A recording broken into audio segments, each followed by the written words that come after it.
DJ of choice for icons like Elton John, Madonna, the Beckhams and even the royal family. But away from the glamorous lifestyle, DJ Fat Tony spent many years battling addictions with drugs and alcohol. Well, as he marks 15 years sober, congratulations, by the way, he is now looking back at his extraordinary life in this, his new memoir, I Don't Take Requests. He joins us now. It's really lovely to have you here on our sofa. It really is. It's an honour. This is sort of a long time coming, really, and I guess it had to be the right time because before lockdown there was a documentary which was really popular, but you definitely get a whole lot more in this. Yeah, with the documentary, it's been seen by 7 million people now, and it was like, it was an 18-minute little docu we did with a Mix Mag, and it went viral, and it just touched on the addiction side of things. And you know, I'm very vocal about where I've been and my journey, and because for me to be vocal, it will help someone else. So it was always about that. And then there was so much more to the story that needed to be told. The things that we went through and the things that I went through and the things I put myself through needed to be told in an honest way. You know, it was a labour of love, that book. Well, it took 2 years to write it, and with something like this, you pour your heart out and then think, oh, maybe that's too much, maybe I've put too much in. So it takes a while to get it right. Yeah. There are some very, very funny moments in it, but it is often shocking. It can get dark. It details sexual abuse, drug addiction, contracting HIV/AIDS, which you've got ongoing successful treatment for, which is available, thank goodness.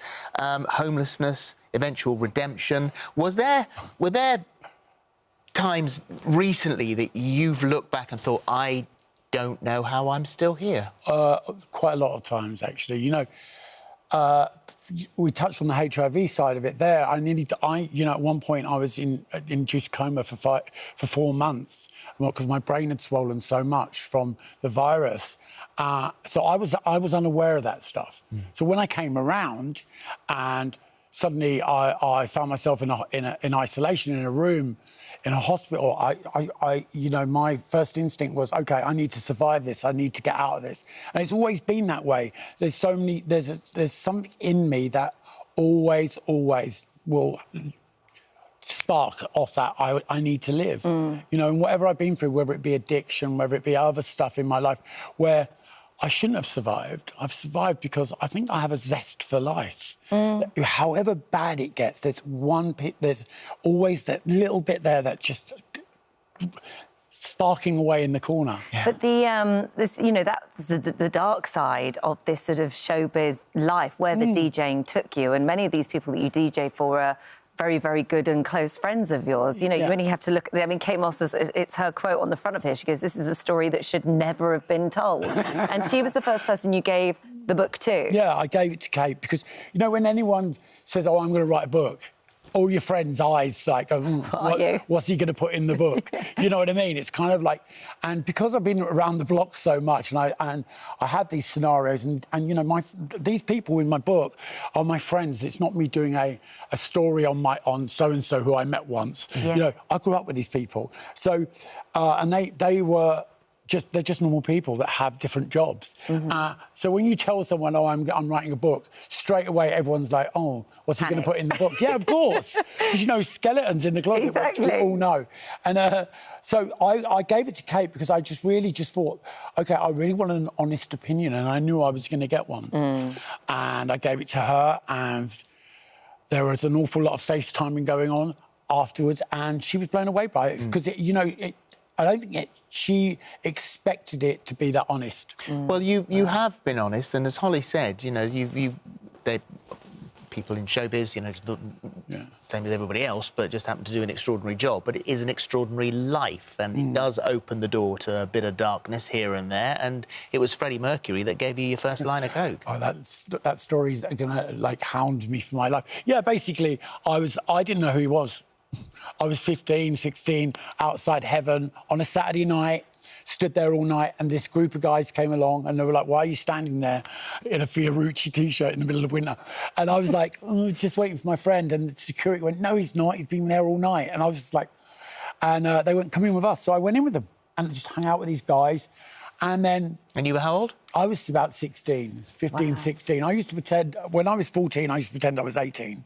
Always lied about my age. Not anymore, though. Yeah. Kind of accepted the fact that I'm 56. But, you know, they said, oh, come in with us. And I just hung out with them. And then afterwards, they went back to someone's house in Kensington, and I went back with them. And it was Freddie, basically. And I was never a Queen fan. Queen wasn't on our playlist at home. It was always Elvis and Jim Reeves in our house on a Sunday.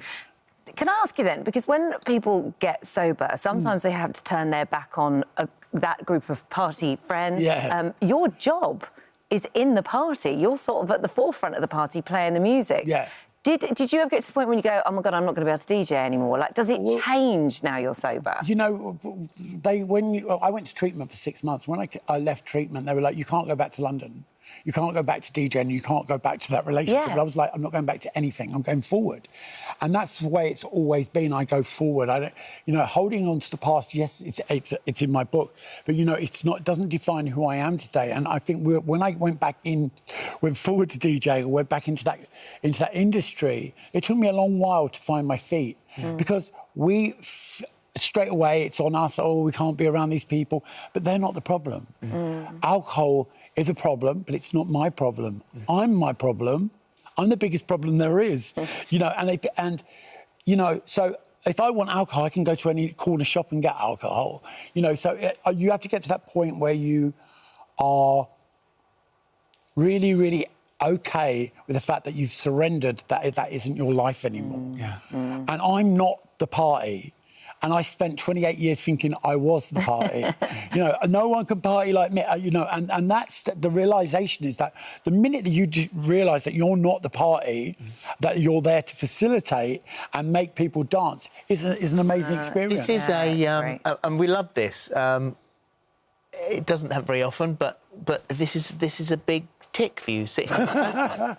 You know what? In my darkest days, I used to sit with the you know, in a dark room, rocking backwards and forwards. I'd been up for 3 or 4 days, and I would watch This Morning religiously. And you know, and this is... Oh, I'm going to start crying. But you know what? It was one of those moments where I just thought one day my life will be better and I'll be on that sofa. And that's a fact. I don't want to cry on This Morning, but it's a fact. You know, I literally used to sit there and think, I'll be on there one day. I'll be on there one day. Yeah. And here I am on your sofa. And how dreams does it feel? come true. Yeah. Dreams come true. You know, listen, anything's possible in recovery. Anything. There is no such thing as I can't. Because whatever you do it in a positive way. You know, you can go and be and see and do whatever you want. As long as you don't take that first drink or first drug. Well, that is a very strong and a very important message. And I'm glad our sofa didn't disappoint. You certainly haven't. This is the book that we're talking about. It's a bestseller, let me tell you. Sunday Times. It really is. Congratulations, DJ Fat Tony. I don't take requests, and he doesn't, so don't ask him. Thank you. Thank you so much. Thank you so much.